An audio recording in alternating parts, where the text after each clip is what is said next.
মুন্সিগঞ্জ ৩ আসনের সাবেক সংসদ সদস্য ফয়সাল বিপ্লব ৭ দিনের রিমান্ডের আদেশের পর তাকে নিয়ে আদালত থেকে বের হচ্ছিল পুলিশ। তখন সাংবাদিকরা প্রশ্ন করেন ফয়সাল বিপ্লবের কাছে তার কিছু বলার আছে কিনা। জবাবে তিনি বলেন, না, আমার বলার কিছু নাই। এ সময় পাশ থেকে একজন পুলিশ কর্মকর্তাকে বলতে শোনা যায়, ওনার বলার কিছু নাই, উনি ভালো আছেন।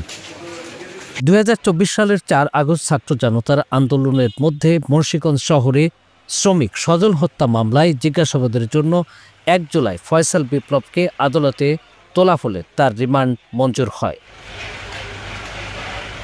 ফয়সাল বিপ্লবকে গত ২২ জুন ঢাকা থেকে গ্রেপ্তার করা হয়।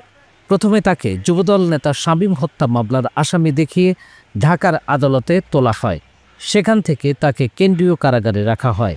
সোমবার তাকে মুন্সিগঞ্জ কারাগারে নেওয়া হয়।